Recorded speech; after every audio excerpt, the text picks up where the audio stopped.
নমস্কাৰ আপোনালোক সকলোকে মই অন্য এটি ভিডিঅ'ৰ মাজলৈ স্বাগতম জনাইছোঁ। আজি আৰু এটা মেকআপৰ ভিডিঅ' লৈ আহিছোঁ আপোনালোকৰ মাজলৈ। আজি কোনো বিয়া মেকআপ নহয়, আজি এটা ভাওনা মেকআপ কৰিবলৈ লৈছোঁ আৰু এয়া হ'ল লিপষ্টি। তাই আজি ভাওনাৰ সীতা পাৰ্ট ল'ব আৰু তাইক মই মেকআপ কৰি দিম আৰু চাওকচোন তাই কি কৰি আছে। আৰু তাই মানে আজি মেকআপটো ল'বলৈ পুৰা এক্সাইটেড হৈ আছে।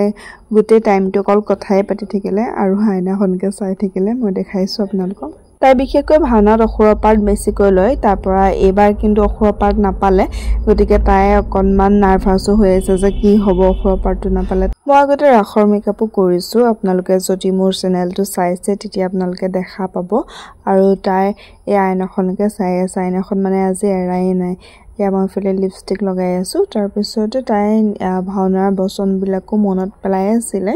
আৰু মই এতিয়া হেয়াৰটো কৰিম আৰু ইফালে দেখিছা নহয় মই হেয়াৰ কৰি আছোঁ, বেকম কৰি আছোঁ। অকণমান মানে চুলিটো ফুলাই দিম যিহেতু ভাওনা মেকআপ হয়। তাৰপিছতে এইফালে মই এতিয়া হাইলাইটাৰ লগাই আছোঁ আৰু ফুলখিনিও ধুনীয়াকৈ লগাই দিলোঁ।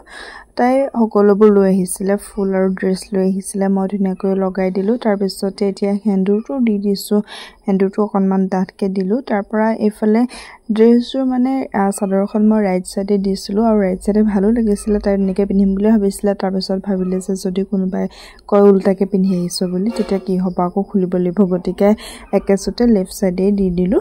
তাৰপৰা এতিয়া হাতত ফুল লগাই দিছোঁ আৰু এইফালে ৰুদ্ৰাক্ষডাল ধুনীয়াকৈ তাইক মই পিন্ধাই দিলোঁ। তাৰপিছতে তাই বটাখন আনি তামোল পাণৰ লগত মোক এনেদৰে দিম বুলি ক'লে। মই ক'লোঁ যে এনেকৈ নিদিয়া হ'লেও হয়। তাই বোলে একো নহয়, তোমাৰ এইটো এটা গুণ হয় আৰু মই তোমাক এনেদৰে দিম আজি। তাৰপৰা মই ক'লোঁ হ'ব দে ঠিক আছে, তই আজি ভালদৰে পৰিৱেশন কৰিবি। তাৰপিছতে এতিয়া হ'ল তাইৰ আজি ফাইনেল লুকছটো। অলপমান দেৰিও হৈ আছিলে আৰু তাই আল্ট্ৰাটো তাতে লগাই ল'ম বুলি ক'লে। ইয়াত লগাই থাকিলে দেৰি হ'ব, গতিকে মই সোনকালে তাইক বাকীখিনি কৰি উলিয়াই দিলোঁ। আৰু তাই আজি লুকছটো কেনেকুৱা লাগিলে আপোনালোকে চাই জনাবচোন। আৰু আজিৰ ভিডিঅ'টো ইমানখিনিতে সামৰণি মাৰিলোঁ। নতুন নতুন ভিডিঅ'সমূহ পাই থাকিবলৈ মোৰ চেনেলটো ছাবস্ক্ৰাইব কৰি দিবলৈ নাপাহৰিব আৰু বিয়াৰ মেকআপৰ বাবে মোৰ সৈতে যোগাযোগ কৰিব। মই মোৰ নাম্বাৰটো ডেছক্ৰিপশ্যনত দি দিম, ডেছক্ৰিপশ্যনটো চেক কৰিব। আৰু আজিলৈ বাই, থেংক ইউ ফৰ ৱাচিং।